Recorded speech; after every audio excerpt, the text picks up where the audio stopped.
Some of the most important lessons I ever learned had nothing to do with money. They came from silence, from regret, from moments I almost let slip away. In this story, I'm going to tell you about a young founder who moved too fast, a woman I should have held on to, and the 3 rules that shaped the life I live today, from Wall Street boardrooms to the quiet of a deserted beach. So grab your coffee, settle in, and listen close. Because this one's not just about business.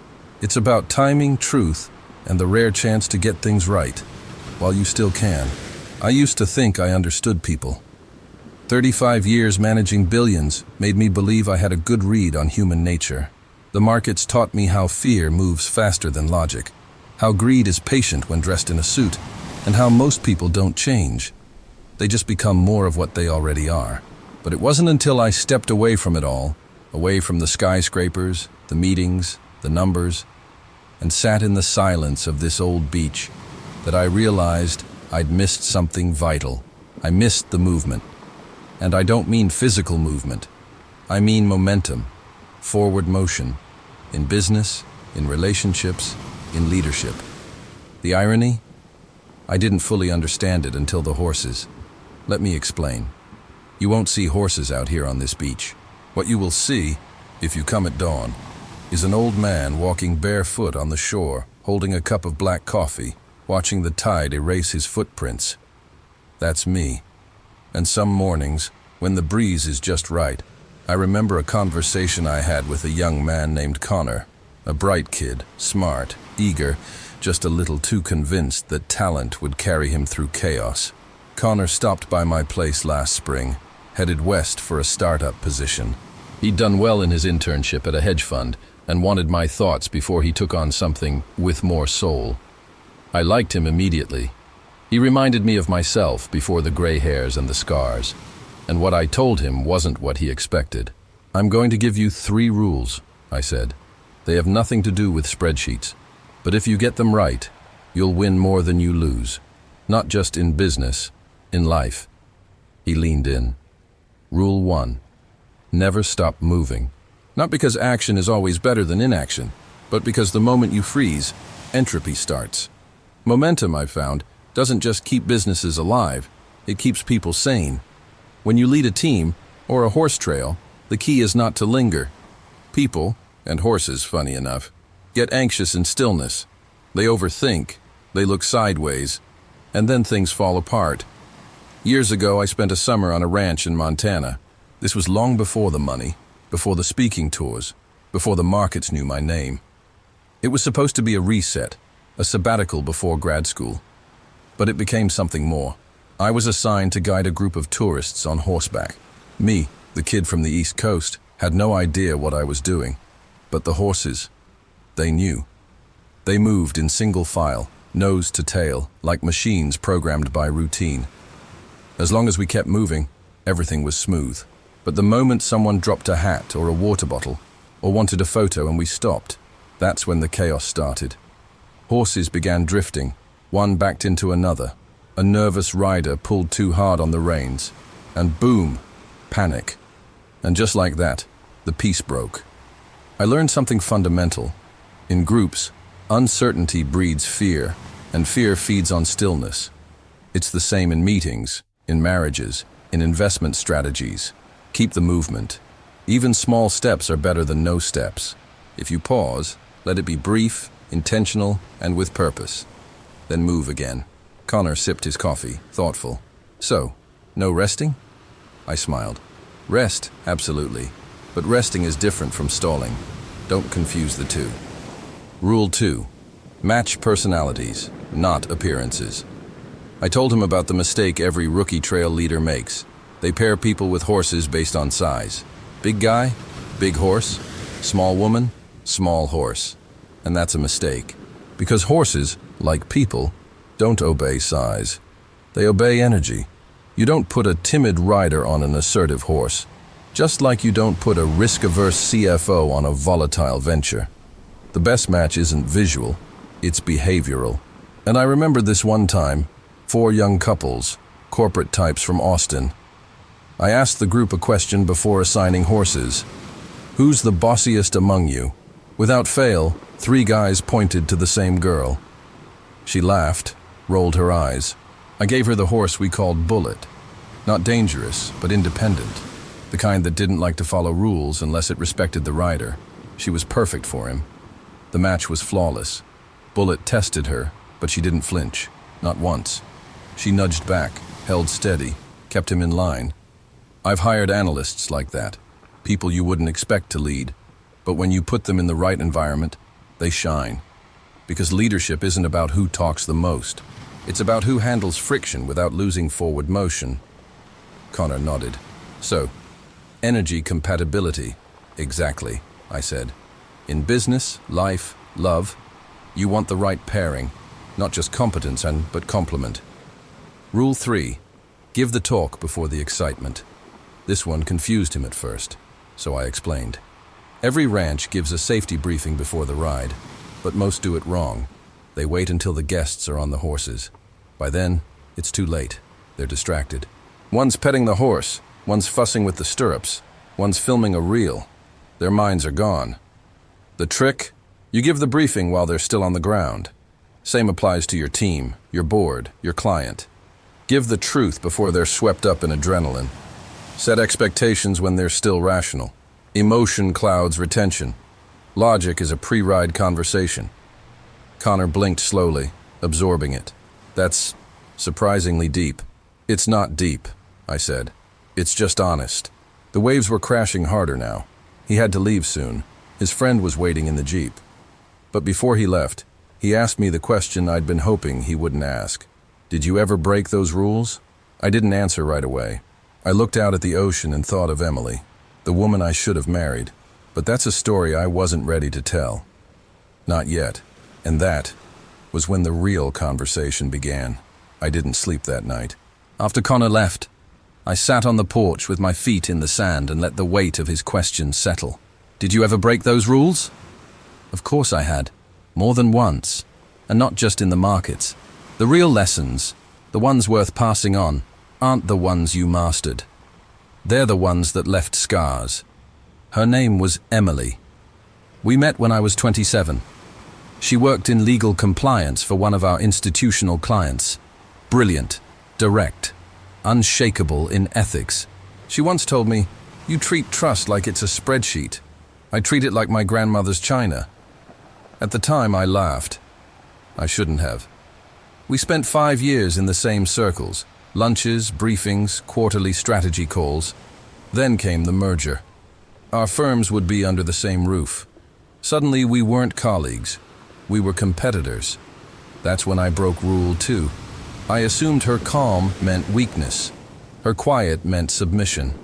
She didn't posture like the rest of us. She didn't flood the room with charisma. And so I overlooked her. I put the louder players on the bigger horses, so to speak. She crushed me. Not with aggression, with accuracy.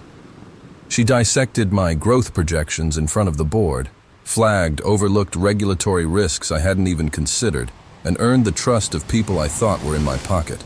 And I realized I'd paired the wrong people with the wrong roles, and underestimated someone because she didn't look like a fighter. Mistaking presentation for capability. That mistake cost me a billion-dollar opportunity. But more than that, it cost me her respect. And maybe her heart. Years later, when I finally stepped down and began to build this quiet life, I tried writing her a letter. I never sent it. It sits in the drawer beside my passport. But I'm getting ahead of myself. Back to Connor. He messaged me 2 weeks after his visit. Said things at the startup were fast. Faster than expected. His co-founder was impulsive. They'd made 3 major hires in 6 days. Burn rate was spiking. "I can't slow him down," he wrote. I think I picked the wrong partner. I almost laughed. Not because it was funny, but because it was textbook. I asked him one question. "What was the first real conversation you had with him?" He replied, "After we signed. Rule 3. Broken again." Here's what I told him. The most dangerous time to give someone the truth is after they've already bought the dream. And it's not just in startups, it's in love too. Marriages implode, not over the wedding vows, but over all the things unsaid before the aisle. That's the thing about momentum. It'll carry you in the wrong direction just as fast as the right one. Connor asked if he should walk away. I said no. Not yet. I told him about another mistake I made, the kind that had nothing to do with money. It was 2008. We were bleeding capital. Everyone was. We'd hedged hard, shorted deeper than most, but panic is contagious. Clients wanted exits. My team was unraveling. One of my junior analysts, Brandon, came into my office pale as a ghost. He said he needed a day off. His father was in ICU. I nodded and waved him out without lifting my head from the Bloomberg screen. He never came back. Turns out his father died the next morning. I hadn't asked a single question. I hadn't even looked him in the eye. A week later, I found a sticky note tucked under a monitor he'd left behind. It said, "Sometimes silence isn't strength. It's just another form of neglect." That note still lives in my wallet. I told Connor, "Fix what you can. But if you realize you chose a horse with the wrong soul, you don't stay out of loyalty to the wrong trail." He didn't reply for 3 days. When he finally did, it was a photo. His boots in the sand, a beach I didn't recognize, and a caption, "Still moving." That got to me. The more I think about it, the more I believe the modern world punishes stillness in the wrong places and rewards it in the wrong moments. We freeze when we should act, we speak when we should pause, and we trust based on energy, not history. And that's where the first small twist of this story begins. Because that week, I found something I hadn't touched in over a decade, my field journal. The one I used to carry during site visits and capital tours. I opened it expecting charts, notes, valuation metrics. What I found was a sketch, a horse, and Emily's initials beneath it. I had completely forgotten. One spring, we'd both been invited to a client's retreat in Wyoming. They put us on horses. She rode like she was born in the saddle. I rode like a spreadsheet on legs. And at the end of that trip, we sat by the fire, and she asked me, almost shyly, if I ever drew. I told her I hadn't since childhood. That night, I did. I sketched the horse she rode, and wrote her initials below it. I never gave it to her. I didn't think it mattered, but now, maybe it did. Maybe the real story I'm telling, this one you're listening to, isn't about Connor, or even about the rules. Maybe it's about regret. Because Rule 4, the one I never told Connor, is the one that haunts me. You only get so many rides. Make sure the horse you choose can carry what matters most. And sometimes, what matters most isn't the deal, or the win, or the strategy. Sometimes, it's the person sitting beside you at the campfire, asking if you still know how to draw. 3 weeks after finding the journal, I got a letter, a real one, not an email, not a text, a proper handwritten envelope with a North Carolina return address, and my name spelled out in looping cursive I hadn't seen in over a decade. Emily.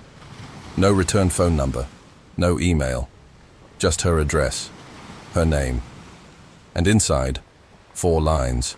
I don't know if you still sit by the ocean or if the silence has finally swallowed you, but I remembered the horse and the drawing, and I wondered, do you still think about things you didn't say?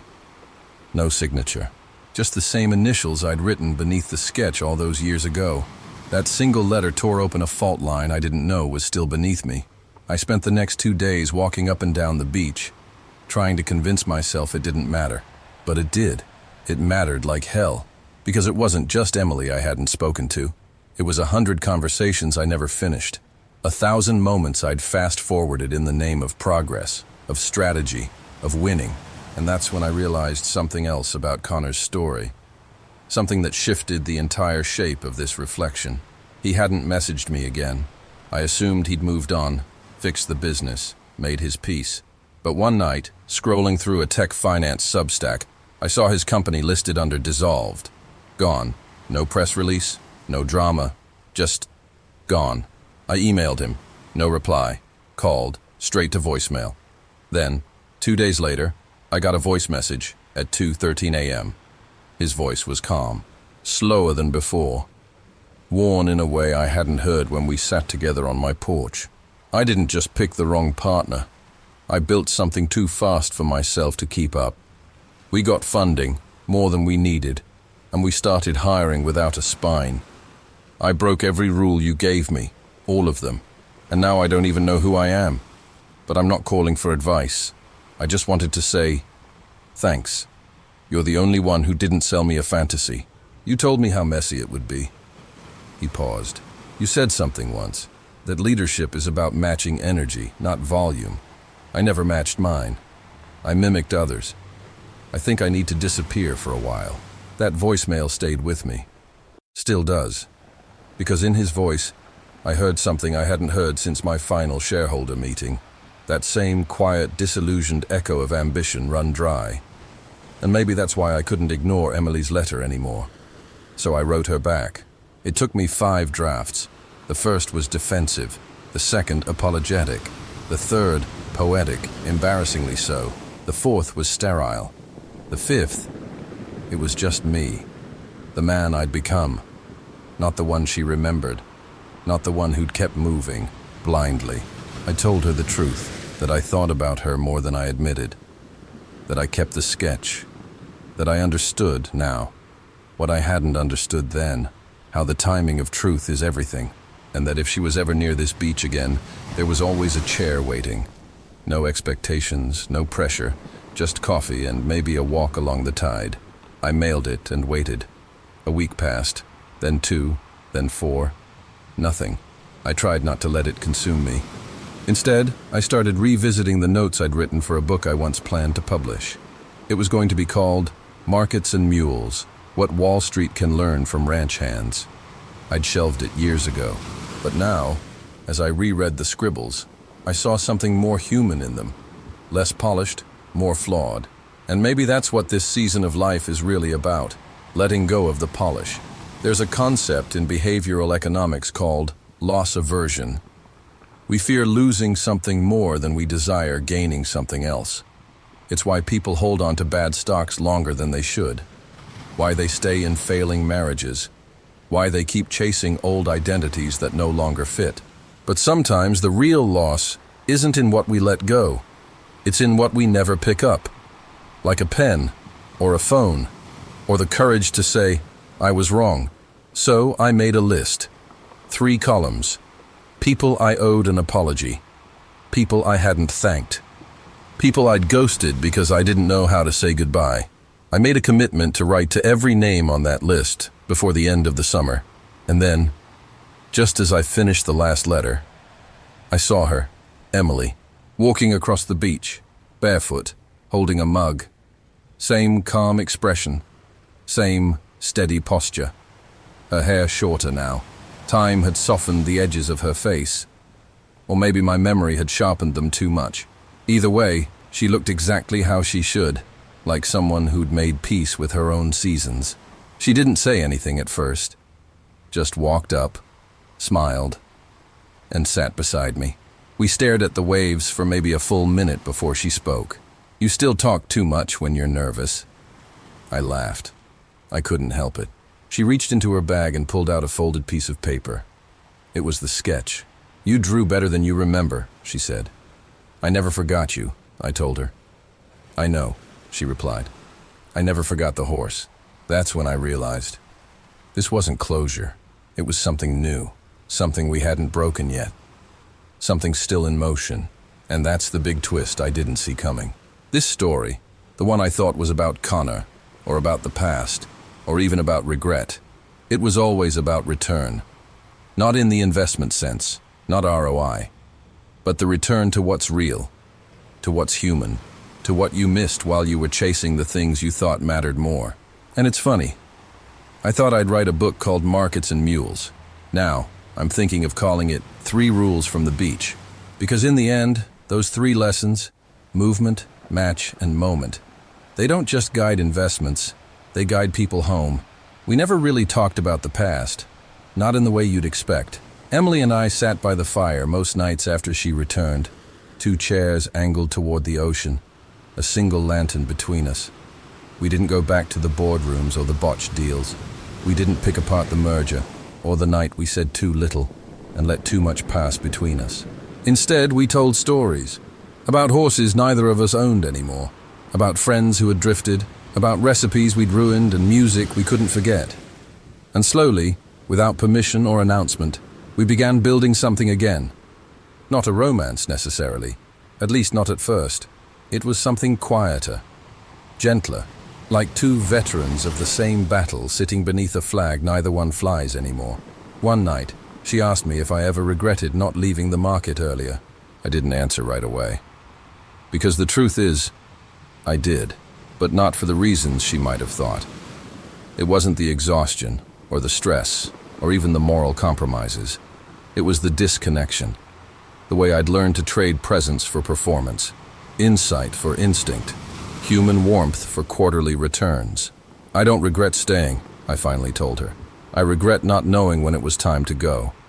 She nodded. We all stay too long somewhere.